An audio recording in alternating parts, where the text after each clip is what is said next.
on se prépare un geisha. Ceci est notre plus récent café chez De Terroir. Une magnifique étiquette signée par Jérôme, mais un magnifique café, le plus prisé sur la planète. On a torréfié un geisha. C'est une variété qui est originaire de l'Éthiopie, de la région de Geisha, d'où son nom, mais qui, dans les années 60, a vraiment pris son envol au Panama. Et c'est au Panama que l'on retrouve le meilleur café au monde, du moins selon le magazine Coffee Review. Et ça, c'est un titre qui a été octroyé à un producteur, Alida Estate, en 2019. Et que ça sent bon! Voici à quoi ressemblent les grains de geisha. Ce qu'il faut comprendre, c'est que le terroir joue un rôle immense dans la production du café, mais aussi dans la torréfaction du café, donc nécessairement dans la dégustation du café. J'ai donc lu énormément dans les dernières années dans le but de m'informer le plus possible sur cette industrie qui manque terriblement de transparence. Si le terroir donc joue un rôle primordial dans le développement du café, bien, il y en a un terroir qui est incroyablement prisé des amateurs de café, particulièrement des amateurs de geisha, et c'est la Colombie.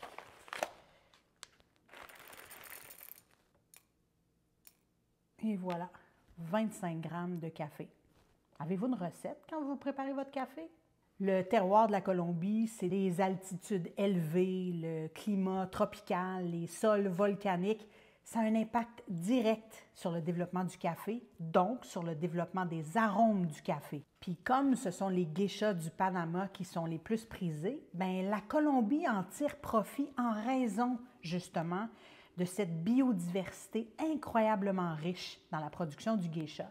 Puis en même temps, bien, ça rend le café beaucoup plus accessible financièrement.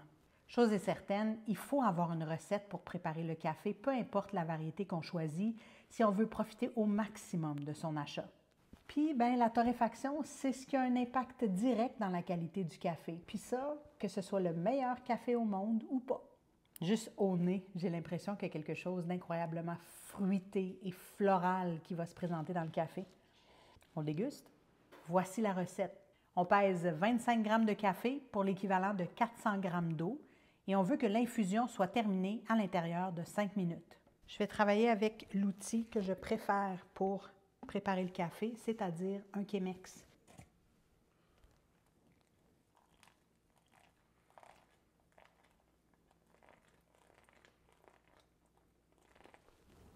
Je commence avec 100 grammes.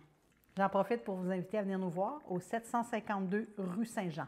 On est ouvert à partir de 6h30 tous les matins de la semaine et de 8 à 5 la fin de semaine.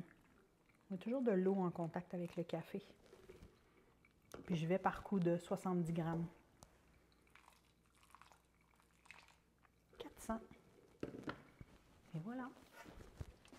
Ça prouve à quel point on n'est pas obligé d'investir des milliers de dollars dans le but d'avoir accès à un bon café. Il s'agit d'avoir un bon café puis une recette.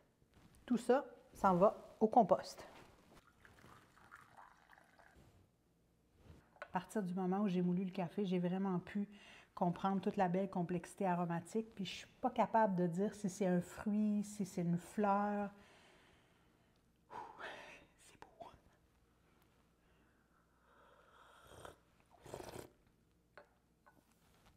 Oh, wow! Oh, mon Dieu, on dirait que c'est sucré à part de ça. Oh, OK. C'est comme rien que j'ai jamais dégusté. En fait, ça goûte le café, oui, mais c'est sucré, c'est acidulé, c'est vraiment doux. Wow! Je fais entrer beaucoup d'air dans ma bouche parce que c'est comme ça qu'on m'a appris à déguster le café.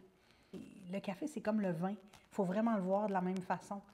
C'est un café absolument magnifique. Si vous voulez comprendre ce que c'est le champagne du café, c'est la variété geisha qu'il vous faut. Et maintenant, vous avez donc une recette pour le préparer adéquatement. Santé! Wow!